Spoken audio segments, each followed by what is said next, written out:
unaware his wife had just bought the $1 million apartment. Husband threw her and her kids out to move his billionaire mistress in what she did next. He didn't just ask her to leave. In a hallway that still smelled like fresh paint and new beginnings, he looked straight at his wife, with their children clinging to her sides, and told them to get out of the apartment he believed he had earned. That night, on the 27th floor of an upscale building, Emily Rhodes Carter stood just outside the doorway of Unit 27, holding her son's small backpack in one hand and her daughter's drawing in the other. Inside, her husband Derek adjusted his shirt, checked his reflection, and paced across polished floors as if he owned every inch of them. "Yeah, she'll be here soon," he said. "Ava wants to see the place tonight. Top floor, full view, clean lines. It's perfect." The billionaire client. The woman he called his future.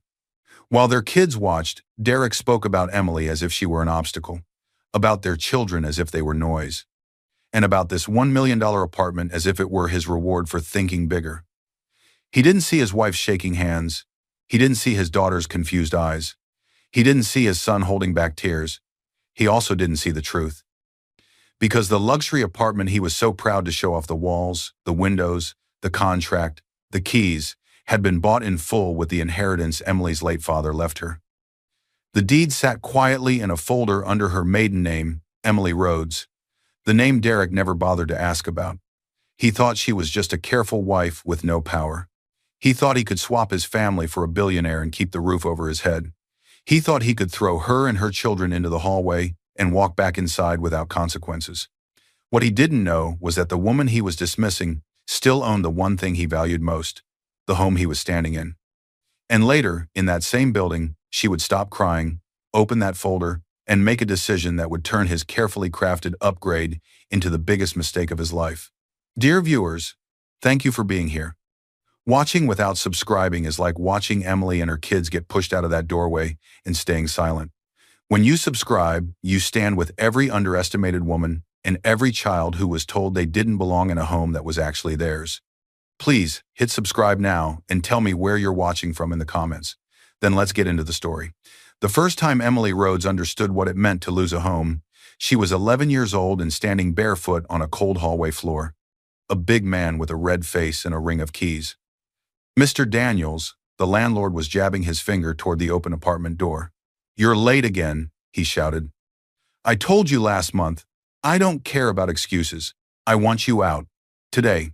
Boxes sat half-packed in the tiny living room. Emily's mother kept saying, "Please, just a few more days," but her voice shook. Her father stood beside the couch, shoulders bowed, his work overalls still covered in dust from the construction site. He looked strong, but right then he looked small.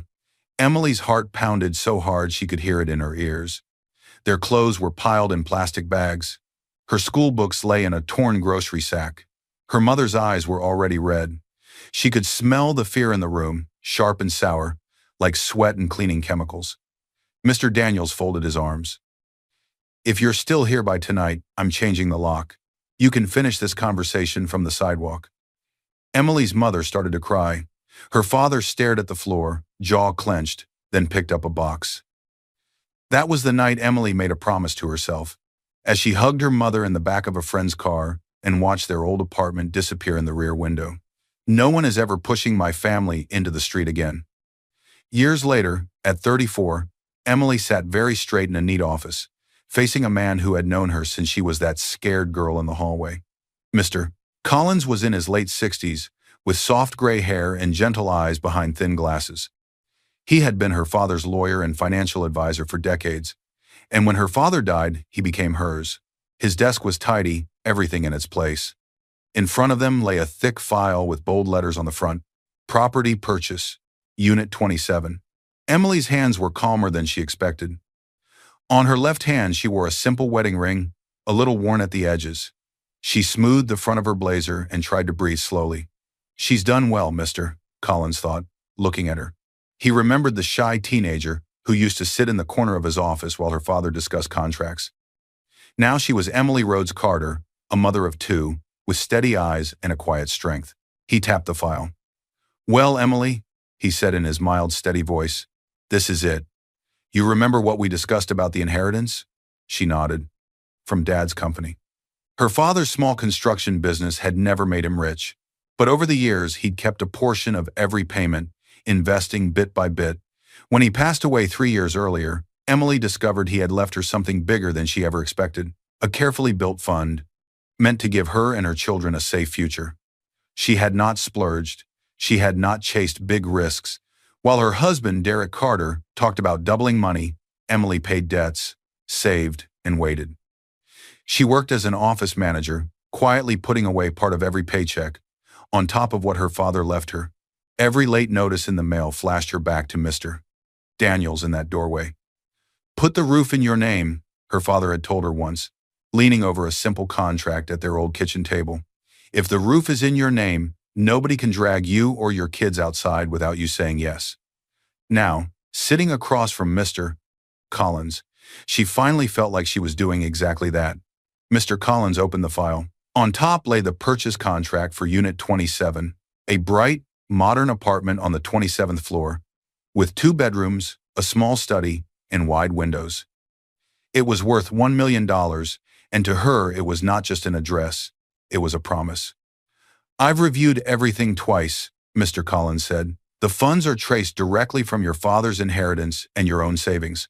No loans in Derek's name, no co-signers. It's clean." He looked up at her. "Now, one last question before we sign." He folded his hands. "Your father always said, 'Put the roof in your name, and no one can push you into the street again.' Are you sure you don't want your husband added to the deed?" Emily hesitated just for a second. Derek was 36, charming, ambitious. He worked in sales and liked to say he played in big rooms. When they met, he'd told her, "Let me worry about money. I want you to feel safe." It sounded romantic then. Over time, she realized it also meant he liked control and hated details. He skipped paperwork. He once tried to pour their savings into a sure thing that turned out to be nothing more than a friend's risky idea. She pulled them back with careful questions and late-night spreadsheets. Emily gave Mr. Collins a small, conflicted smile. "He says he's not interested in paperwork," she said quietly. "He just wants me feeling safe." She drew in a breath. "Let's keep it as we discussed. In my name only, in the trust, under Rhodes." Mr. Collins nodded, not surprised. "Very well. The trust will list you as Emily Rhodes to keep it separate and protected. Derek doesn't need to be involved for this to be valid." Just then, Emily's phone buzzed on the desk. The screen lit up. "Derek." She glanced at Mr. Collins, then picked it up. The text was direct, like most of his messages. "You done with that bank thing? Don't forget snacks for the kids. Big meeting tomorrow. Don't stress about money. That's my job." She stared at the words for a moment. She could picture him saying it with that quick half smile, already thinking about his meeting, not about what she was signing. Her thumbs began to type. Signing the purchase for the new apartment. She paused. She could almost imagine his reaction, excitement, yes, but also pressure, questions, maybe a push to use it as leverage for some big move. She deleted the sentence. Instead, she wrote, "Almost done. I'll pick up the snacks. Good luck tomorrow." She hit send, feeling a small twist in her chest. She wasn't hiding something to hurt him. She was protecting something for Lily and Noah. "All right," Mr. Collins said. He turned the contract around and pointed. "Sign here, and one more here. This is the trust, this is the title, and this is the transfer confirmation." As Emily took the pen, her mind slipped, for a moment, to another cramped living room years ago, this time with her own children. Lily, 10, and Noah, 7, bouncing on an air mattress in a noisy rental. Boxes lined the walls. In the background, a different landlord complained loudly on the phone about late checks. Emily had pressed her hand over the receiver and whispered to the kids, "Shh, it's okay. I've got it, I promise." Back in Mr. Collins's office, her hand was steady as she signed. First signature, second, third. With each stroke of the pen, the promise she made as a child and the promise she made as a mother came together in one line of ink. Mr. Collins gathered the papers neatly and slipped a set of originals into a slim, fireproof folder, dark gray, with a small metal clasp. "This is your life jacket, Emily," he said. "The trust, the title, the transfer. If anything ever goes wrong, this is what keeps you afloat. Keep it somewhere only you can reach." Emily took the folder with both hands, It felt heavier than it looked. "Thank you," she said. That night, after picking up snacks for Lily and Noah and listening to Derek talk about his big meeting while he loosened his tie, Emily waited until the house was quiet. Derek was on the couch, half watching a business show, scrolling through his phone. The kids were in their room, arguing softly over who got which blanket. In the kitchen, Emily pulled a chair to the tall pantry. She climbed up, opened the highest cabinet, and reached past the cereal boxes. She slid the gray folder all the way to the back, behind a forgotten slow cooker manual and an old tin. Her father's words hummed in her chest. She closed the cabinet just as Derek called. "Em, you still doing that bank stuff?" "Just putting some things away," she answered, stepping down from the chair, heart beating a little faster even though she had done nothing wrong. She thought she was only protecting her children from landlords, from late notices, from that hallway fear. She didn't yet know that months from now, when Derek would stand in this same apartment and tell her and the kids to leave, that quiet folder above the cereal boxes would be the difference between being homeless and walking back in as the rightful owner. Derek's voice hit the room like a shout through a loudspeaker.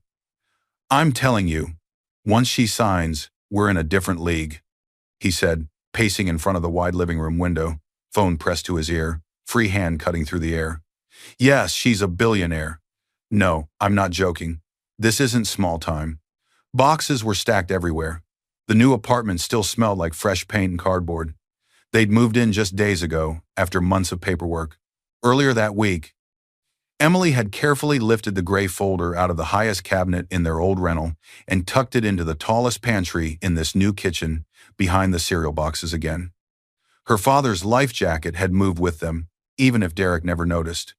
In the smaller bedroom, Emily knelt on the floor, tightening the screws on Lily's bed frame. Her dark hair was tied back in a loose knot, and there was a small smear of dust on her cheek. Lily, 10, sat cross-legged on the carpet, holding bolts in her small hands. Noah, 7, pushed a toy car along the edge of an unopened box, making quiet engine noises. Derek's laughter rang out from the living room, loud and confident. No, she loves the place," he said. "Wait till she sees it in person. Top floor, full view, clean lines. Yeah, it's perfect." He walked closer to the hallway as he spoke, his polished shoes stopping just outside the kids' room. Emily paused, her hand on the metal frame. His words slipped down the hall like cold air. She glanced toward the doorway, heart lifting for a second in simple pride. Derek had landed a billionaire client. For a man who always talked about getting to the next level, this sounded huge. Maybe this would mean stability for all of them. Maybe this was good. Lily looked up at her. "Mom, is Dad talking about work again?" she asked. "Yes, sweetheart," Emily said, forcing a smile. "He's excited." "He's always excited about work," Noah muttered under his breath, pushing his car harder. "He didn't even see my drawing." Emily's chest pinched. She reached out and ruffled his hair. In the living room, Derek's tone shifted. "I'll call you back," he said. "I'm with family right now." He hung up. A second later, he appeared in the doorway. Derek Carter, tall, clean-shaven, still in his work shirt with the sleeves rolled up, tie loose, hair slightly messy from all his pacing. He looked like the picture he liked to project, a man on his way up. Emily lifted a hand. "How did it go?" she asked. That sounded big. He gave her a quick smile, but his eyes slid past the half-built bed and the kids on the floor. "Just business," he said. "Don't worry about it." He moved into the room, but only far enough to grab his blazer from a box. His shoulder brushed hers, more by accident than affection. "You need help with that?" he asked over his shoulder. "I've got it," Emily said. Her voice was light, but something in her stomach sank. He hadn't looked at the bed. He hadn't noticed how Lily had lined up her stuffed animals, waiting for a real place to sleep. "All right," Derek answered. "I've got emails. Follow up from today. This client could change everything. Let me worry about making this place worth it, okay? Worth it." He still thought of the apartment as something they were paying for, month by month. When she'd tried to explain the trust in the deed, he'd skimmed a single page and said, "If you and that lawyer say it's safe, I'm good." He never asked whose name was on what. Later that night, after the kids fell asleep in their new room, Lily curled on the freshly made bed, Noah buried under 2 blankets on a sleeping bag, they moved through the living room together, carrying empty boxes. Derek checked his watch and rubbed his forehead. "I'm wiped," he said. Long day. Emily smiled, tired but content. It's a good tired, she said. We finally did it. Look at this place. It feels like a forever home. He gave the room a quick glance, then looked down at his phone again. This place isn't cheap, he said.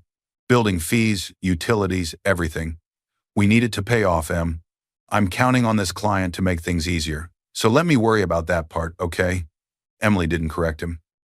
Explaining that the trust covered the building's payments and that she technically owned the unit felt like starting a fight. He'd say she was overthinking. So she just nodded. At the console table by the hallway, she picked up a notepad. In neat handwriting, she wrote, Our forever home, E&D and kids. She tore the page carefully and walked to the main bedroom, sliding it into a dresser drawer under a stack of shirts. A small secret promise to herself. Later, when Derek disappeared into the shower, Emily sank onto the sofa for a moment. Her back ached from lifting boxes, but her heart felt full. She pulled out her phone and called her friend. Tara? She said. Tara, her closest friend from college, answered with a sleepy warmth. Hey, Em, how's the new palace? Emily laughed softly. Messy. Beautiful. The kids love it. Derek's busy. He's talking to some billionaire client. Can you believe it? Billionaire? Tara repeated. That sounds intense. It's good though, right? Emily said quickly. Big clients, more money. It means he's working hard for us. He's been on the phone a lot, but that's normal. There was a pause. As long as he remembers who he's coming home to, Tara said gently. Emily smiled, even though Tara couldn't see it. He will, she said. He always does. When she ended the call, she picked up Derek's blazer from the back of the sofa. As she lifted it, a faint scent rose light, expensive, unfamiliar. Not her perfume, not their laundry soap. Something colder, sharper. She froze. Her mind raced. Maybe a client at the office. Maybe brushed against someone at a meeting. Maybe nothing. Before she could decide what to think, Derek's phone buzzed on the coffee table. The screen lit up. A message preview slid across the top. Can't wait to see our place in person. Emily stared at it. Her eyes locked on two things. Our place, and the initial A. Her place. The one her father's money had bought. The one in a trust under her maiden name. The message pulsed on the screen for a second, then faded. Emily's breath shortened. Her fingers tightened on the blazer. Inside the bathroom, the shower shut off. Water stopped running. Derek's voice floated through the cracked door. Em, can you bring me a towel? Emily did not move. She stood in the half-lit living room, the strange perfume in her nose, the words of the message burned into her mind. Outside the wide window, the city lights glittered like broken glass. She had no idea yet that the next time that unknown A stepped into this apartment, the word our in that text would be more than a careless phrase. It would be part of a plan that did not include Emily or the children at all. Derek slammed the front door so hard the picture frames on the wall rattled. Emily jerked up from the coffee table where she had been helping Lily glue small paper stars onto a poster board for school. Glue sticks rolled across the floor. Noah looked up from his crayons, startled. The late afternoon sun poured through the broad windows, warm and golden, but the temperature in the apartment dropped instantly. Derek didn't usually slam anything. He stood in the entryway, breathing hard, jaw tight, eyes darting around like he was searching for an exit he couldn't find. He looked charged, restless, like someone before either a confession or an explosion. Derek? Emily asked carefully, rising to her feet. What happened? You okay? He didn't answer. He paced to the window, then back toward the kitchen, then stopped halfway as if he'd changed his mind 3 times in 10 seconds. The kids sensed the tension. They went still. Finally, he turned to Emily. We need to talk. The way he said, it felt like a warning. Emily stepped closer, heart thumping. All right. About what? Derek avoided her eyes. He rubbed his forehead, then let out a sharp breath. I can't do this anymore, he said. This. He gestured around wildly. This life. This holding pattern. I've grown, Emily. You haven't. I need someone who fits where I'm going. Her whole body stiffened. What are you talking about? You cling, he said, voice rising. You worry about every detail. You slow things down. I'm trying to move up, to build something bigger than this, and you keep dragging me back. Emily stared at him, stunned. Dragging you back? Derek, I've supported every meeting, every deal, every late night. He cut her off with a bitter laugh. Support? You call questioning everything support? Her mouth opened, then closed. The kids watched her with wide eyes. Derek looked away again, and when he spoke next, his voice was firm cold. I'm moving someone else in. The words hit her like a physical blow. Emily swallowed. What? What do you mean? He finally met her eyes. Her name is Ava, he said simply. She understands me. She understands where I'm heading. She's not afraid of ambition. The room fell completely silent. Lily clutched her poster. Noah's crayons slipped and rolled under the sofa. Emily's vision blurred.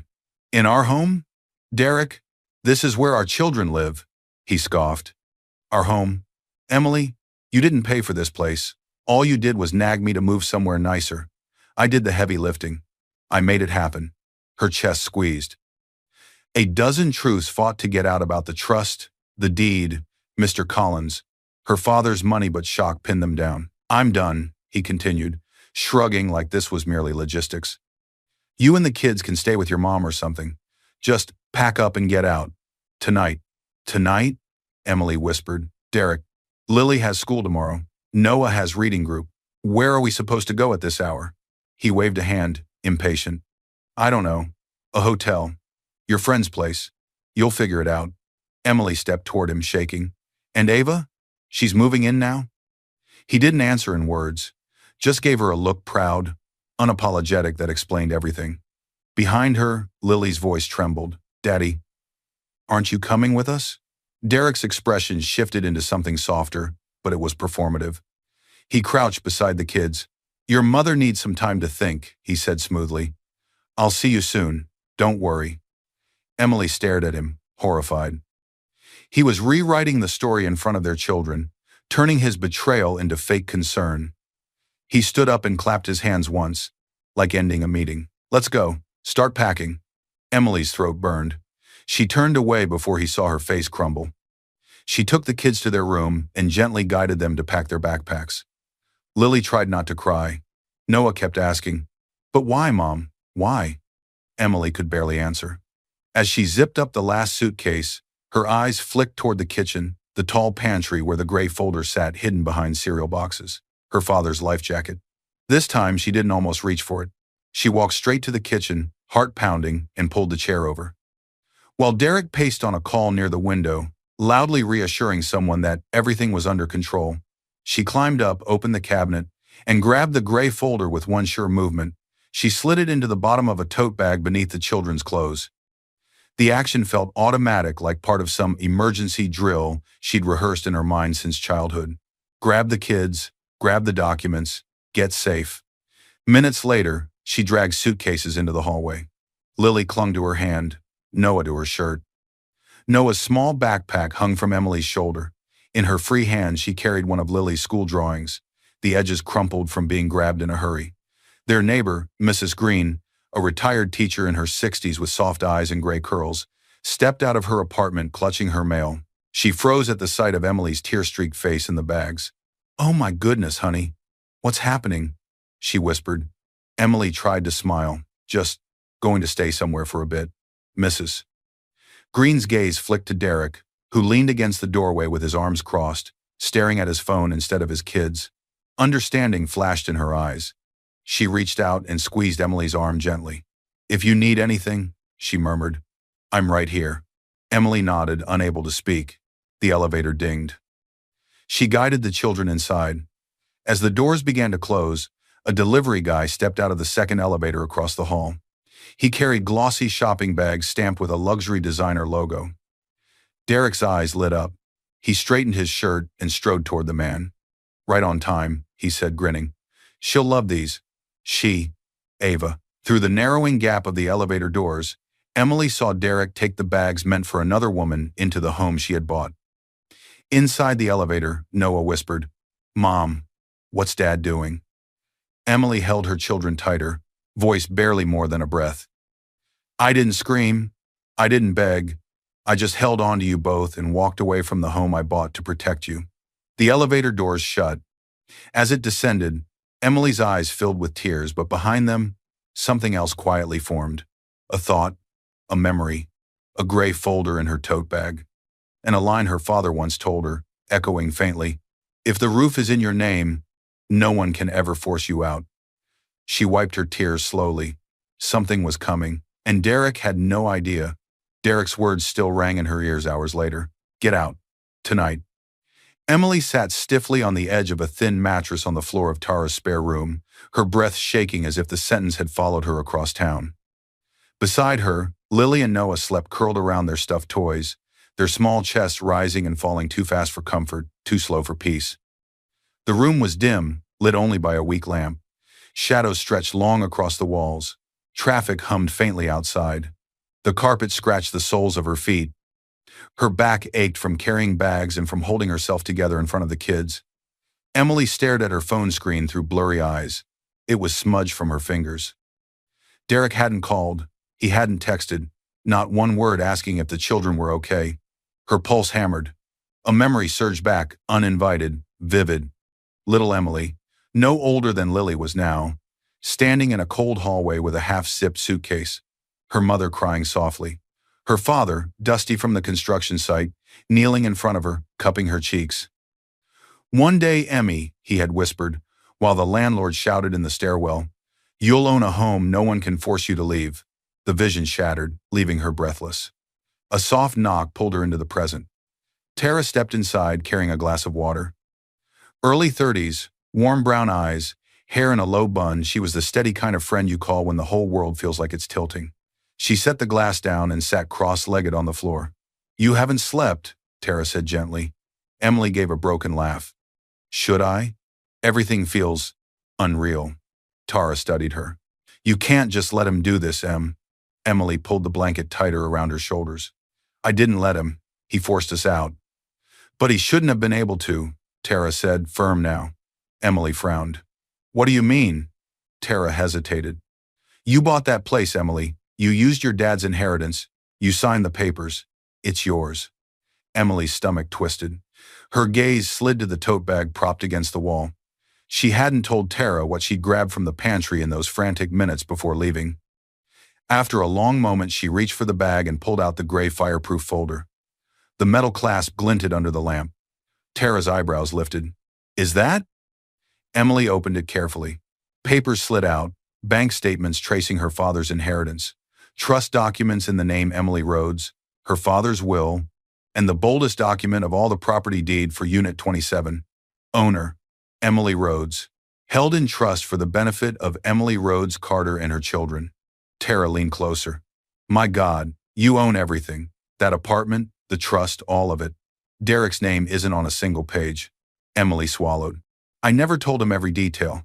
If I insisted on keeping it in my name, he would have said I didn't trust him. I just told him the lawyer structured it for us. I wanted it to feel like our home, not something I controlled." Tara shook her head slowly. "This doesn't mean you lied to him. This means he just threw himself out of your property." The words hit Emily hard. Her property, her father's dream, her children's home. And she had walked out of it because she'd been too stunned to speak. Tara's voice softened. "Emily, what are you going to do?" Emily looked at her children. Noah had kicked off his blanket. Lily's fingers were clenched around her stuffed rabbit's ears. She touched the deed with trembling fingertips. She wasn't that little girl in the hallway anymore. Her father's voice whispered again, "No one can force you to leave." Slowly, Emily sat straighter. Her heartbeat steadied. Something inside her, quiet and fierce, woke up. She reached for her phone. Her thumb hovered, then moved with purpose.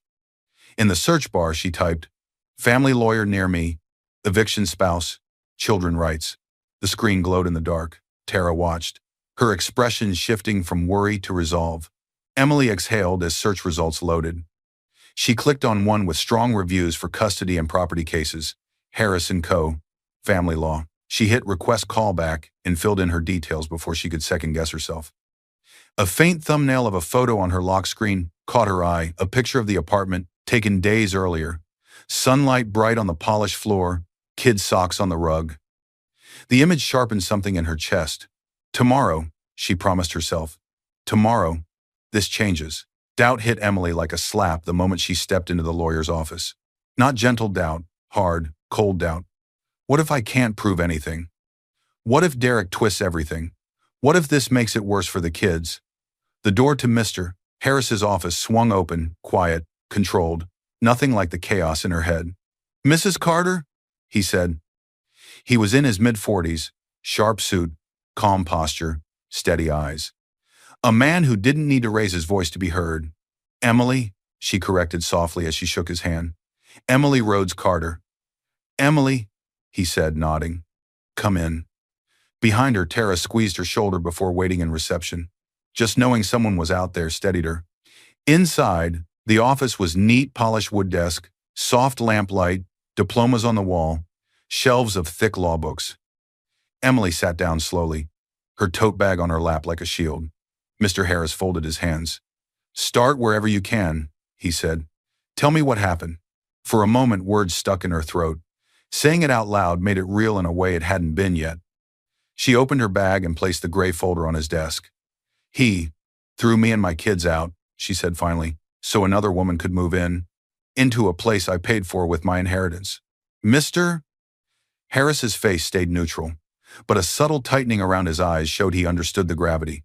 He gestured to the folder. "May I?" Emily nodded. He unclasped it. The document spread across the desk. The trust, the bank trail, the deed. He skimmed, eyes sharp, used to reading quickly but carefully. "Did your husband contribute any money or sign anything related to this purchase?" he asked. "No," Emily said. "I used my dad's inheritance and my savings. We structured it through a trust. He didn't come to the signing.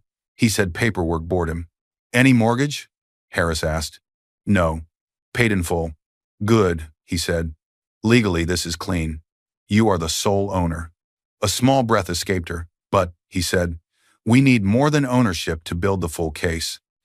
We need a trail." He leaned forward slightly. "Walk me through the night he told you to leave. Be specific." Emily did. The slamming door. The speech about her holding him back. The sentence, "I'm moving someone else in."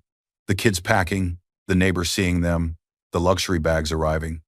Derek taking them with a grin. "And he knew you had nowhere specific to go that night?" Harris asked. "Yes," Emily whispered. "I asked where we were supposed to go. He said I'd figure it out." Mr. Harris wrote quickly. "That's important," he said. "Judges care about how children are treated when a relationship breaks down." He glanced up again. "You mentioned another woman?" "Ava," Emily said. He said that's her name. "I saw a text from her once on his phone. She wrote, 'Can't wait to see our place.' Do you still have any access to his messages or social media?" Harris asked. "Anything showing her inside the apartment?" Emily hesitated. "Not directly, but my friend Tara and I found her public profile last night. She's a billionaire investor." She posted a balcony photo. "It's my balcony." And she posted a picture of the room that used to be my son's, turned into a dressing room. "Good," he said immediately. "Screenshot every post that shows the interior. Make sure the timestamps are visible. Send them to me tonight. Don't comment on her posts. Don't warn him. Just save everything." He jotted down a list. "Any witnesses who saw you leaving with suitcases?" he asked. "Mrs. Green," Emily said. "My neighbor. She saw me crying. She saw the kids. She saw Derek ignore us and accept designer bags." "Perfect," Harris said. "We may need a written statement." He looked back at the deed, then at Emily. "Here's the strategy," he said in plain language. "We'll file for divorce, for custody, and for exclusive possession of your property. In other words, you and the kids live there. He doesn't. We'll also file for child support." Emily swallowed. "Will we have to go to court right away?" "We'll likely have an initial hearing," he said. "We'll request that the court recognize your ownership and grant a temporary order removing him from the property. With the deed, the social media posts, and your neighbor's statement, we have a strong starting point." He held up a hand. "But you must not confront him in person. Don't show up at the apartment trying to argue. Don't tell him what you own. The more he thinks he's in control, the less he prepares. Let the law be the surprise." The word surprise echoed inside Emily. She'd spent years feeling like the one bracing for other people's decisions. Now, for once, he would be the one caught off guard. Mr. Harris slid a retainer agreement toward her. "If you want me to represent you, sign here," he said. "Once you do, I'll start drafting the petitions today." Emily looked at the pen. Images flashed, Lily crying in the elevator. Noah asking, "Why, Mom?" Derek smiling as he took those shopping bags. A balcony photo on Ava's profile. Her father's voice whispered, "One day, Emmy. No one will force you to leave." She signed. Her hand didn't shake this time. As she gathered her papers, Mr. Harris said one final thing. By the time he understands who really owns that apartment, it'll be too late for him to rewrite the story. Emily stepped back into the waiting area. Tara stood immediately. "Well?" Tara asked. Emily didn't speak. She simply held up the folder and the signed agreement. Tara's eyes filled with relief. At that moment, Emily's phone buzzed with a new message from an unknown number. "Hi, this is Ava." The building entry system still has this as the contact number for Unit 27. "Derek said I could start moving my things in early. I'm outside the apartment now. Could you buzz me up?" Emily's breath stopped. The building still had her number listed as the primary contact for Unit 27. Derek thought he'd taken her home. He hadn't even bothered to change the entry details. Emily looked at Tara, then at the folder in her hands. Evidence was literally texting her. And the next step of her plan had just walked straight up to the door of property that on paper and in law belonged only to her. Emily stared at the message on her phone, still standing just outside Mr. Harris's office. "Hi, this is Ava." The building entry system still has this as the contact number for Unit 27. "Derek said I could start moving my things in early. I'm outside the apartment now. Could you buzz me up?" Her fingers went cold. Mr. Harris, who had just walked her out, noticed her expression. "Something wrong?" She silently handed him the phone. He read, and one corner of his mouth tightened. "Is this the same Ava you mentioned?" Emily nodded. "And she got your number from?" "The intercom system," Emily said. "When we moved in, my number was listed as the main contact for Unit 27. So the building still recognizes you as the primary resident," he said. "Good. Don't reply. Screenshot it." She did, thumbs moving with new steadiness. "We'll add this to the file," Harris said. "That message shows Derek invited another woman to move into a unit that belongs to you, and that even the building systems still treat you as the point of contact. That's excellent corroborating evidence." He handed the phone back. "Go home to your friend, be with your children," he said. "I'll draft the petitions tonight," Emily exhaled. For the first time since Derek had thrown her out, something about the situation felt tilted in her favor. Derek's laugh boomed through the apartment, Emily's apartment so loud it bounced off the newly repainted walls. A champagne cork shot across the living room and hit the far wall with a sharp thwack. Gold liquid fizzed into tall glasses. Luxury boxes covered the dining table. Fresh flowers filled tall vases. The home Emily had chosen for Lily and Noah felt like a showroom now. A woman stepped into view. Ava, tall, elegant, soft curls falling over her shoulders. She wore a sleek navy dress and understated jewelry. For all her wealth, her expression held a flicker of nervousness. She walked slowly across the living room, taking it all in. Her eyes snagged on a small chip in the wall near the hallway, where Lily once banged her backpack too hard after school. Emily had always meant to fix it. Ava reached out and gently brushed her fingers over the chip. "Derek," she said, voice light but uncertain. "You're sure everything is clean with this place? No unresolved paperwork?" "No. Complications." She avoided the word wife, but it hung there anyway. Derek slid an arm around her shoulders, confident. "Completely clean," he said. "We were done long before you." She left. I stayed. This place needed a fresh start. Ava's eyebrows pinched slightly. The neighbor in the hall, the older woman, she said she saw a woman and two kids leaving with bags a little while ago. Derek chuckled. "Old drama. Trust me, Emily and I have been over for months. She's better off somewhere else. So are the kids." "Kids need stability, not tension." Ava nodded slowly, wanting to believe him. "And the lease? Ownership? It's all under you?" Derek didn't flinch. "I've been handling this place since the beginning," he said confidently, conveniently skipping every detail he never bothered to understand. To seal it, he lifted his phone. "Come here," he said, pulling her close for a selfie. Click. Another, with him grinning. Another, kissing her cheek. Then they clinked their glasses together. Ava wandered to the balcony and took a picture of the skyline. She posted it quickly with a soft caption. "New beginnings at last." She snapped another photo, this time of the living room. slightly blurred but recognizable to anyone who knew the shape of the windows. Another of Derek's hand holding hers over dinner, all public, all time-stamped, all traceable. The soft glow of a laptop screen lit Emily's face as she sat at Tara's kitchen table that night. Her hair was pulled back into a loose ponytail, dark circles under her eyes. Tara sat beside her, folding laundry in slow, methodical motions. Emily typed Ava, last name, into the search bar, the way she and Tara had done the night before. The same verified profile popped up: billionaire investor, charity boards, glossy magazine features. New posts flashed at the top. Emily clicked on the balcony photo. There it was, the specific curve in the railing she knew too well. The reflection of the living room windows behind it, the same windows where Noah once pressed his face to watch airplanes. Screenshot. She tapped the blurred living room shot. Even blurred, Emily recognized the layout. The wall where Lily's school poster had been taped last week, now replaced by abstract art. Screenshot. She saved each file into a folder on her desktop titled Evidence, Apartment Occupancy. Her voice, in quiet narration, rose in her mind. He wanted the world to see his upgrade. I just needed the judge to see it. Emily met Mrs. Green in a small neighborhood park, far from the building. They sat together on a bench under a young maple tree. Children's laughter rang faintly from the playground. Mrs.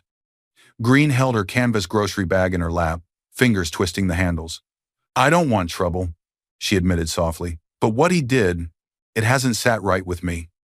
Emily's hands rested on her knees, knuckles pale. I'm filing for custody and for the right to take the kids back into our home, she said. I don't want drama. I just need the truth, Mrs. Green nodded, eyes moist. Then the truth is this. I saw you leave with the children that night. Your hands were shaking. The kids were pale. You told me you were going to stay somewhere for a bit, but I knew something was wrong. She swallowed. 2 days later, I saw that same man opening the door for another woman. They had shopping bags. He looked proud. Emily's throat tightened. Would you be willing to say that to my lawyer? To the court if needed? Mrs. Green held her gaze. For you and those children? She said. Yes, I will. Relief pricked behind Emily's eyes. Thank you. You're not the first woman I've seen pushed out of a home, Mrs. Green added quietly. But you might be the first one with the papers to walk back in. Back in Tara's spare room, after Lily and Noah finally fell asleep, Emily checked her phone one more time. Another notification, another post from Ava. This one made her breath stop. It was taken inside the kids' old room, where Noah's small bed had been, where Lily had taped her drawings in crooked rows. Now, a white vanity with lights, heels lined in a perfect row. A silk robe tossed across a large chair. Caption, turning this spare room into my dream dressing space. Emily's grip tightened on the phone until her knuckles whitened. She didn't cry. She didn't throw the phone. She didn't break. Inside, her voice sharpened. She was standing where my son's bed used to be, and she didn't even know whose room it really was. She saved the post to her evidence folder, then forwarded everything to Mr. Harris with a short message. New photos from inside Unit 27, time-stamped, from her public account. She put the phone down beside the gray folder and lay back on the mattress, staring at the ceiling. Tomorrow wouldn't be about anger. Tomorrow would be about action. Because now, she had everything she needed, and the law was finally ready to move. The courthouse doors closed behind Emily with a heavy thud that seemed to echo down the hallway. For a second, she just stood there, caught between fear and resolve, until Mr. Harris touched her elbow lightly. This way, he said. His voice was steady. The rhythm of his footsteps on the polished floor pulled her forward past framed portraits of judges and old wooden benches, where other families clutched their own folders and fears. Today wasn't just about filing paperwork. It was about ending a marriage, reclaiming a home, and setting legal protections around Lily and Noah. They reached the filing window. A clerk in her 50s, glasses low on her nose, looked up. Next. Mr. Harris stepped forward, placing documents neatly on the counter. Petition for dissolution of marriage, he said. Motion for exclusive possession of property Unit 27. And motion for temporary child custody and support. The clerk flipped through each page with practiced efficiency. Every turn of a page made Emily feel like another piece of chaos was being sorted. Finally, the clerk picked up a large date stamp. She pressed it down. Thunk. Divorce petition. Thunk. Exclusive possession. Thunk. Custody and support motion. When the clerk slid the stamped copies back, her expression softened just a little. You'll receive notice of your initial hearing date, she said. Given the circumstances, it should be relatively soon. Emily nodded, swallowing hard. Thank you. As they stepped away, Mr. Harris spoke in clear, simple terms.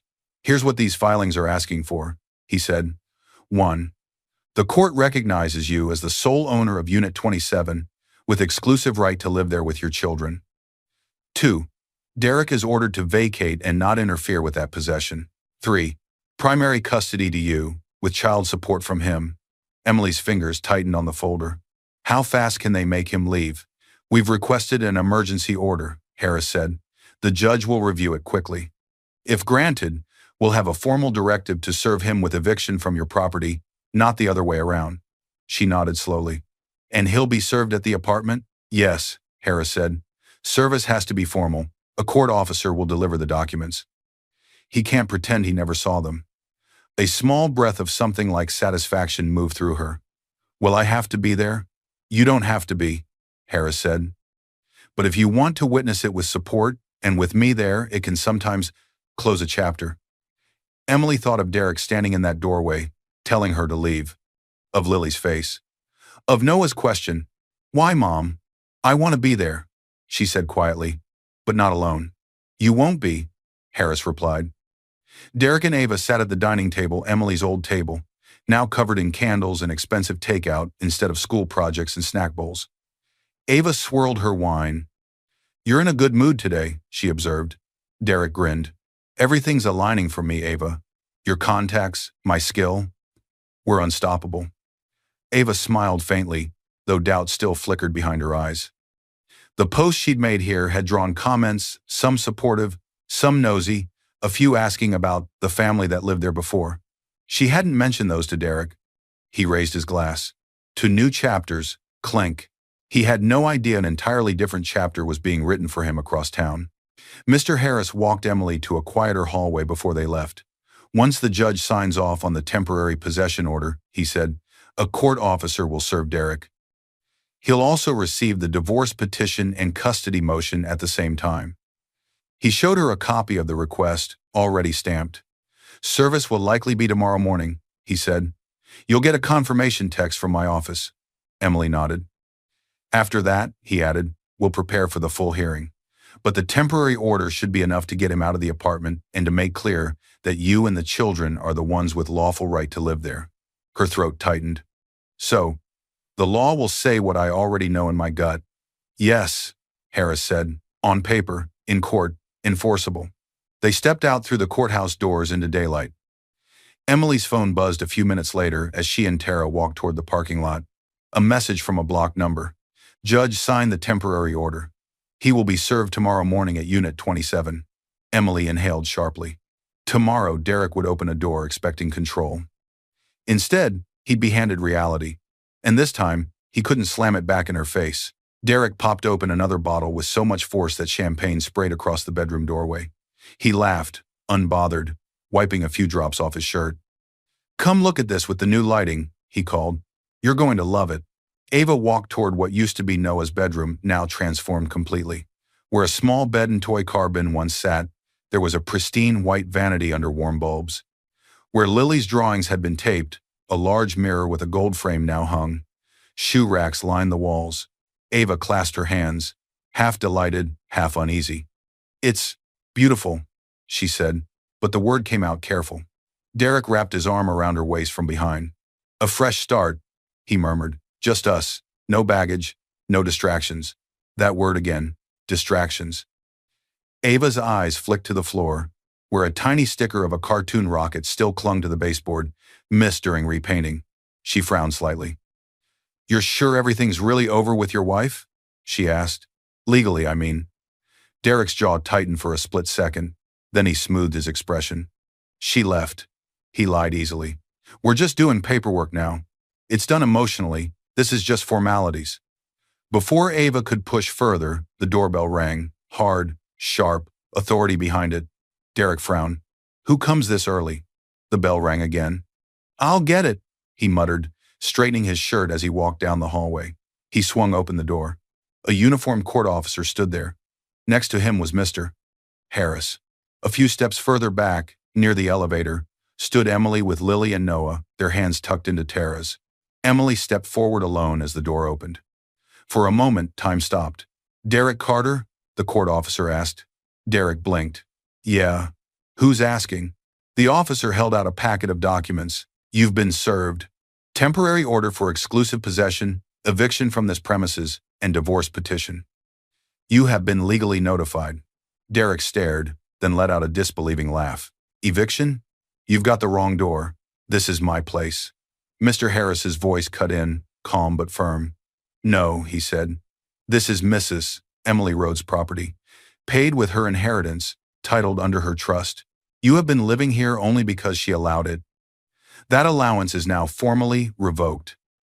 Ava appeared just behind Derek's shoulder, drawn by the voices. She froze at the sight of Emily and the kids. "You said she left months ago," Ava whispered to Derek. "You said she didn't live here anymore." Derek's face flushed. "Ava, I can explain. This is just—" Emily stepped forward to the threshold, careful not to cross into the apartment. Her voice was quiet, controlled. "You told me to walk out of my own home," she said, "with your children. For her." The hallway went completely silent. Derek flipped through the papers, panic creeping in as he saw the deed in the name Emily Rhodes, the trust structure, screenshots of Ava's social media posts from inside the apartment, a printout of Ava's text asking to start moving my things in early, Mistress, Green's witness statement about seeing Emily and the kids leave with suitcases. This doesn't mean anything," he stammered. "You never told me it was yours. I thought—" "The law doesn't require her to protect you from your own lack of attention," Mr. Harris said. "It only requires clear ownership, which she has." Ava's face drained of color. She looked between Derek and Emily, her voice barely above a whisper. "You took a mother's home," she said. "You told me this was just yours, that you were starting fresh. You didn't say you'd thrown your children out." Derek reached for her arm. "Ava, don't listen to them. This is between me and Emily." She stepped out of reach. The court officer cleared his throat, returning the focus. "Per the court's temporary order, pending your full hearing," he said, "you have 14 days to vacate this property. You are not to impede Mrs. Rhodes' access when she returns. Any violation can be enforced by law." Derek's head snapped toward Emily. "You can't do this," he said hoarsely. "You're really going to kick me out?" "After everything I've done?" Emily swallowed. Her hand tightened around Lily's. "I'm not kicking you out of your home," she said quietly. "I'm reclaiming mine." The officer stepped back to give Emily and the kids room to move toward the elevator. "Mrs. Rhodes," he said respectfully, "you'll receive notice of the full hearing date soon. Until then, this order stands." Emily nodded. "Thank you." Derek's voice cracked behind her. "Emily, we can fix this." "Don't do this in front of the kids." She didn't turn around. Instead, she spoke for them to hear. "Daddy made his choice," she said gently. "Now I'm making mine." The elevator dinged. The doors slid open. Lily squeezed her mother's hand tighter. As the doors started to close, Emily caught a last glimpse of Ava pulling her arm away from Derek, eyes full of something that looked a lot like regret. The doors shut. The next time they'd all be in the same building, there would be a judge watching. Order in the court. The bailiff's voice rang out as Derek slammed both palms on the defense table, eyes wild. "I didn't know," he shouted. "She never told me the apartment was hers." The judge, a composed woman in her early 60s, looked over her glasses at him with a patience that was clearly wearing thin. "Mr. Carter," she said evenly, "you will sit down and let the proceedings continue, or I will hold you in contempt." Derek's jaw clenched. He sank back into his chair, bouncing his knee, fingers drumming. Emily sat at the opposite table beside Mr. Harris. She sat straight, hands folded on the folder in front of her. Lily and Noah were not inside. They were in a supervised playroom down the hall with a court-approved sitter. She had promised herself they would not hear any of this shouted. The judge shuffled some pages. "The court has reviewed the verified deed, the trust documents, financial records, witness statements, and the submitted screenshots from social media," she said. On the screen near her bench, Images appeared one by one as exhibits were referenced. Ava's balcony post from Unit 27, the blurred living room photo, the dressing room post in what used to be Noah's room, caption, spare room, Ava's text about moving my things in early, time-stamped photos matching the period after Emily and the kids were forced out. Next, Mrs. Green's written statement was read aloud. I saw Mrs. Rhodes and the children leave with luggage. Mrs. Rhodes appeared distressed. The children were frightened. I later saw Mr. Carter bringing another woman and shopping bags into the apartment. Derek shook his head, muttering, It's twisted. They're twisting it. The judge continued. Mrs. Rhodes, she said, turning her attention to Emily. Just to confirm, the funds used to purchase Unit 27 came solely from your inheritance and personal savings? Yes, Your Honor, Emily replied. There is no mortgage. Derek never contributed financially to the purchase. And Mr. Carter was informed that your late father's lawyer structured the property through a trust? The judge asked.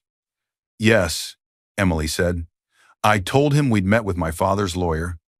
He said paperwork bored him, and that if we said it was safe, he was good. I did not hide that my dad's money paid for it. I just didn't think he'd throw us out of it. The judge nodded, then turned to Derek. Mr. Carter, she said, regardless of what you chose to pay attention to, the law is clear on ownership. Ignoring documentation does not create an ownership interest. Derek's shoulders sagged. But I lived there. I helped furnish it. I brought in business. She can't just, you forcibly removed your spouse and children from a property you did not own, the judge said sharply, cutting him off. Then allowed another woman to occupy it, turning a child's bedroom into a dressing room while your children slept on a friend's floor. The courtroom went quiet. Mr. Harris remained calm, letting the facts speak. Therefore, the judge said, reading from the bench order, this court rules as follows. Property. Unit 27 is confirmed as the sole and exclusive property of Mrs. Emily Rhodes under the existing trust. Mr. Derek Carter is ordered to vacate immediately, if he has not already done so, and is prohibited from interfering with her possession. Custody. Temporary primary physical custody of the minor children is awarded to Mrs. Rhodes. Mr. Carter is granted supervised visitation pending further review, given his recent conduct. Child support and costs. Mr. Carter is ordered to pay child support in an amount calculated under statutory guidelines. He is also ordered to pay half of Mrs. Rhodes' documented legal costs to date. Derek's mouth opened, then closed. He looked like someone who had just watched the ground drop out beneath him. This ruling, the judge finished, is effective today. She lifted the gavel. The sound rang through the room and through the end of their marriage. Derek pushed through the courthouse doors, tie crooked, face pale. He looked older than he had a month ago. Waiting at the bottom of the stairs was Ava, not in designer clothes this time. Jeans, a blazer, hair pulled back, no makeup. Her expression was not angry, it was tired. He hurried toward her. Ava, you heard in there. You know this is crazy. Emily's blowing everything out of proportion. You and I, Ava, held up a hand. I listened, she said quietly, to every word, to the judge, to your neighbor's statement, to the timeline. Derek swallowed. I didn't think it would go this far. She studied him, eyes glossy. I don't mind risk, she said. I've built my life on risk. But I do mind lies. He flinched. You lied about being separated, she went on. You lied about the timing. You lied about whose money paid for that apartment. But what I can't get past, she looked away for half a second, is that you threw your children out of their home and called them distractions, and you let me turn your son's bedroom into my dressing room without telling me what it used to be. Derek reached for her hand. Ava, please, I need you. We can rebuild. She stepped back. You don't need a billionaire, she said. You need a conscience. A car pulled up to the curb. She opened the door. Goodbye, Derek. The door thumped shut. The car pulled away, leaving him alone on the sidewalk.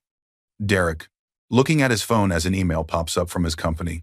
Due to reputational concerns and breach of our ethics policy, we are terminating your contract effective immediately. He calls coworkers. Call ended. Number blocked. Messages to friends show as seen but never answered. In the nearly empty apartment boxes piled, walls bare, Derek stands, surrounded by half-packed belongings. The dressing room vanity is dismantled. The silence around him is heavy. For the first time, There's no background soundtrack of his big plans, just the echo of his choices. Warm light, modest furniture, crayon drawings taped to the wall. Lily colored quietly on the floor. Noah watched a cartoon, eating crackers. Emily washed dishes at the sink when a knock sounded at the door. Her shoulders tensed. Another knock.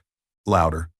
She dried her hands and opened the door just enough to see Derek, not polished, not confident, just hollow. "Emily," he said, voice cracking, "I messed up." She stepped outside the doorway, pulling it mostly closed behind her so he couldn't see inside. He rubbed his face. "Ava's gone. Work is gone. My friends, I don't even know who's still around. I can't sleep. I can't walk into that apartment without feeling sick. I just want my family back." Her heart twisted for a moment, not in longing, but in sadness for the person he'd chosen to become. "For the kids," he said desperately.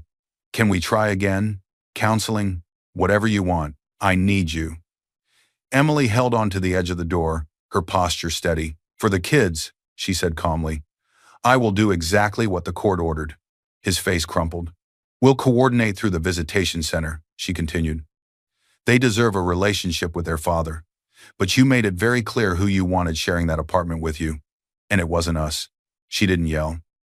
She didn't list every wrong. She simply put a boundary in place. "Please," he whispered. "Just think about it." "I have," she said softly. "This is me thinking clearly." Behind the door, Lily's voice floated faintly. "Mom? Is everything okay?" Emily glanced over her shoulder. "Everything's fine, honey. I'm coming." She turned back to Derek. "Good night," she said. She closed the door gently. Derek stayed in the hallway, staring at the painted wood, realizing for the first time that this wasn't a temporary phase he could charm his way out of. Behind the door, Emily rested her forehead against it for a moment, exhaling slowly. Lily slipped her small arms around her waist. "He thought losing us would be temporary," Emily whispered to herself. He didn't understand that some doors, once closed, don't open again. Her phone buzzed on the counter. A message from Mr. Harris. "Now that possession is restored and the court order is final, we should talk about what you want to do next with the apartment long term. Next steps." For the first time, those words didn't scare her. They excited her. Dishes clattered in the sink, loud, bright, alive. For the first time in months, that sound belonged to home, not to someone else's version of it. Emily paused with her hands in the soapy water and listened. No echo of Derek pacing. No uneasy silence filled with doubt. Just Noah racing a toy car along the living room rug, Lily humming to herself at the coffee table, working on another drawing, the low murmur of a cartoon in the background. Unit 27 felt different, smaller, somehow, but only because it was finally filled with the right things. The high-end, sterile decor Derek had picked out with Ava was gone. The sleek chairs that look good in photos but hurt your back? Sold. The giant abstract art that never meant anything to anyone? Taken down. In their place, a soft rug where the kids sprawled with crayons. A second-hand bookshelf filled with their favorite stories. A few framed photos, her father, the kids, and one of Emily at the kitchen counter laughing with flour on her face. The old dressing room, Ava made out of Noah's room, was now painted a calm blue and held 2 beanbags, a small desk, a shelf with school supplies, and a sign Lily had written. Reading corner. Emily dried her hands and walked to the fridge just as Lily ran over, waving a new drawing. "Mom, look!" It was a bright picture of a tall building with a heart over one window and 3 smiling stick figures in front of it. "That's us," Lily said, pointing. "And that's our apartment." Emily smiled, warmth swelling in her chest. "It's beautiful," she said, and taped it to the fridge. Her phone buzzed. "Hello?" she answered. "Emily," Mr. Harris's voice came through, calm as always. "Good news. All the final paperwork is processed. The divorce is officially finalized. The apartment title remains solely with you and your trust structure. Derek's child support schedule is locked in and enforceable." Emily closed her eyes for half a second, absorbing that. "Thank you," she said, "for everything." "One more thing," he added. "The judge added a note about your efforts to maintain routine and stability for your children during the process. That's rare, and it reflects well if anything else comes up in the future." A quiet smile tugged at Emily's lips. "I just did what I had to do for them." Sometimes doing what you have to is what sets you apart, Harris replied. If you ever want to discuss selling, renting, or restructuring the trust, call me. For now, enjoy your home. I will, she said. She hung up and just stood there for a moment, letting the word home settle in fully. A knock sounded at the door. She opened it to find Mrs. Green holding a small green plant in a ceramic pot. Welcome back, dear, Mrs. Green said with a gentle smile. Good to see this place with the right people in it again. Emily's throat tightened. Thank you, she said, accepting the plant. For everything. I don't know what I would have done without your statement. Mrs. Green waved a hand. Those children deserve their home back. I just told the truth. She patted Emily's arm. If you need anything, I'm still right next door. After she left, Emily carried the plant to the kitchen window and set it down where it could catch the sun. Then she went to her bedroom and opened a small fireproof safe. Inside, she placed the now thick gray folder. Her father's will, the trust documents, the deed, the court rulings, the final divorce decree. She rested her fingers briefly on top of it. I used to think a home was just walls and furniture, she murmured. Now I know it's also signatures, boundaries, and the people who actually belong inside. She shut the safe and turned the lock. Then she went back to the living room, where Lily and Noah had spread out more paper. Mom, draw with us, Noah called. She sank down onto the rug with them. Together they drew another house, bigger this time, with more windows. Can I put a name on it? Lily asked. Go ahead, Emily said. Lily thought for a second, then carefully wrote over the roof. Rhodes. Emily blinked. Why that one? She asked gently. Lily shrugged. It's the name on the papers Mr. Harris showed you, right? Grandpa's name? You said he helped us keep our home. I want that name on the house. Emotion swelled in Emily's chest. Then that's the right name for this drawing, she said. Grandpa would like that. Noah added 2 stick-figure cats at the bottom, just in case we get pets one day. The camera, in your viewer's mind, slowly pulls back. The apartment no longer looks like a stage for someone else's status. It looks lived in. It looks safe. Emily's voice returns in a final voiceover. He threw us out to impress a billionaire. In the end, the only fortune that mattered was the one my father left in my name, and the strength I finally found in my own.